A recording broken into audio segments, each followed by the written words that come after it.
నేను మీకు ఒక స్టోరీ చెప్పాలి. ఆ స్టోరీ వచ్చేసి ఒక అబ్బాయిది స్టోరీ. ఎవరైతే ఎప్పుడూ లేజీగా ఉండి ఇన్స్టాగ్రామ్లో రీల్స్ స్క్రోల్ చేస్తూ టైం వేస్ట్ చేస్తూ ఉంటాడో అతనిది. తన 10th ఎగ్జామ్స్ అయితే ఎండ్ వరకు వచ్చేసింది. ఆల్మోస్ట్ ఎస్ఎస్ఎల్సి ఫైనల్ ఎగ్జామ్స్ అయితే తను రాయాలి. బట్ ఒకగానొక రోజు వాళ్ళ ఫ్యామిలీ ఒక గ్రూప్లో ఫ్యామిలీ మెంబర్స్ మెసేజ్ చేశారు. అండ్ టోటల్ తన ఫ్యామిలీలో 3 ఎస్ఎస్ఎల్సి ఎగ్జామ్ రాస్తున్నారు. అండ్ 3లో ఒకడు మన హీరో. అండ్ ఆ ఫ్యామిలీలో ఉన్నవారు 2కి మాత్రమే గ్రూప్లో మెసేజ్ చేసి ఆల్ ద బెస్ట్, ఎటువంటి ప్రాబ్లం లేదు, మీరు పాస్ అవుతారు అని చెప్పారు. మెసేజ్ చూసిన మన హీరో అక్కడ తెలిసింది ఏంటి అంటే, ఫ్యామిలీ మెంబర్స్ని అడిగితే, నువ్వు ఎలాగో పాస్ అవ్వలేవరా, నువ్వు పనులకు వెళ్తూ ఉంటావు, అది చేస్తూ ఉంటావు, ఇది చేస్తూ ఉంటావు, చదువుకో, నువ్వు ఎలాగైనా పాస్ కావు, అందుకే నీకు చెప్పి ఎటువంటి ప్రయోజనం లేదు, అందుకే చెప్పలేదు అన్నమాట. అదే గ్రూప్లో ఉన్నటువంటి వాళ్ళ అమ్మా నాన్న కూడా ఆ మెసేజ్ని చూసి బాధపడ్డారు.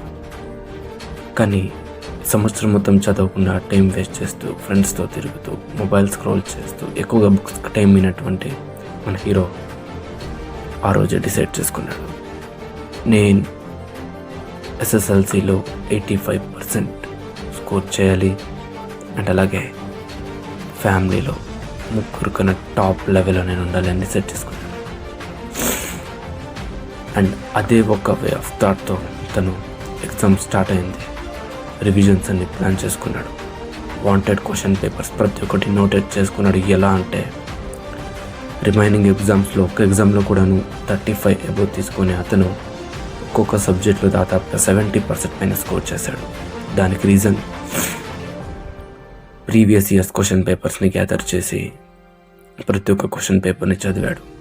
ప్రతి ఒక్క దాంట్లో ఒక్కొక్క పాయింట్ని తీసుకున్నాడు, టిక్ మార్క్స్ చేసుకున్నాడు. బట్ ఎవరికైతే వాట్సాప్లో మెసేజెస్కి ఇచ్చిన రిప్లై, సో ఏదైతే వాళ్ళు ఇద్దరు ఉన్నారో వాళ్ళిద్దరు కూడా ఎటువంటి ఒక ప్రిపరేషన్ కానీ ఇది చేయలేదు. మేము చదవగలమనే కాన్ఫిడెన్స్తో వాళ్ళు చదువుకుంటూ వెళ్ళిపోయినారు. ఎక్కడ ఓడిపోతానో, ఎక్కడ 85% తెచ్చుకోలేనో అనే ఒక మన హీరో మాత్రం చాలా కష్టపడ్డాడు. ప్రతిరోజు 7 గంటలకి 8 గంటలకి లేచేటువంటి మనోడు ఎగ్జామ్ స్టార్ట్ అవ్వగానే ఎలాగైనా నేను విన్ అవ్వాలనే కసితో మార్నింగ్ 4:30కి లేచేవాడు. 4:30కి లేచి 7 o'clock వరకు ఒక యాగం చేసినట్టుగా చదువుకునేవాడు. At the end of the day results రానే వచ్చాయి. మిగిలిన వాళ్ళిద్దరూ ఎక్కడో వాళ్ళ ఇంట్లో హ్యాపీగా ఆరామ్గా స్నాక్స్ అండ్ స్వీట్స్ పెట్టుకొని రిజల్ట్స్ కోసం వెయిట్ చేస్తుంటే మన హీరో మాత్రం లైఫ్ గురించి తెలుసుకొని అదే హాలిడేస్లో ఎక్కడో బయట డెలివరీ చేసుకుంటూ జొమాటోలో కానీ అమెజాన్లో కానీ ఇటువంటి వస్తువులు డెలివరీ చేసుకుంటూ అక్కడ తన రిజల్ట్స్ అనేది ఓపెన్ చేసి చూస్తే ఒక రిజల్ట్ వచ్చేసి ఆల్మోస్ట్ ఒక సబ్జెక్ట్ ఫెయిల్ అయింది. ఇంకొకరు వచ్చేసి 60 to 75% అని తెచ్చుకున్నాడు. అండ్ ఫైనల్గా ఇతను అనుకున్నాడు, ఎలాగో ఈ ఎగ్జామ్ కూడా నేను పాస్ కాదు, వాళ్ళనదే నిజమైంది అని అనుకున్నాడు.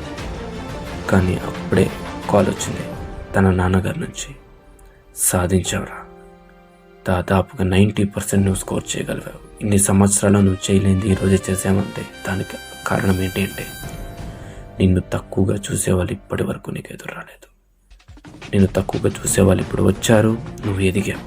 సో ఇలాగే ఇదే ఎగ్జాంపుల్, మీ లైఫ్లో కూడా మిమ్మల్ని తక్కువ చేసి చూసేవాడు, హేళన చేసేవారు వస్తే మాత్రమే మీరు ఎదుగుతారు. ఆర్ ఎల్స్ జీవితంలో సక్సెస్ అవ్వాలి అని ఒక రీజన్ లేకపోతే మీరు ఎదగలేరు. అందుకే దేవుడు మనలాంటి వాళ్ళకి మాత్రమే ఈ నెగిటివ్ పీపుల్ని దగ్గర చేసి ఇన్సల్ట్స్ని ఇస్తారు. సో ఈ ఇన్సల్ట్స్ని డిసిప్లైన్గా మోటివేషన్గా మార్చుకొని ఎదిగితే రిజల్ట్స్ వెళ్ళే లెవెల్లో ఉంటాయి.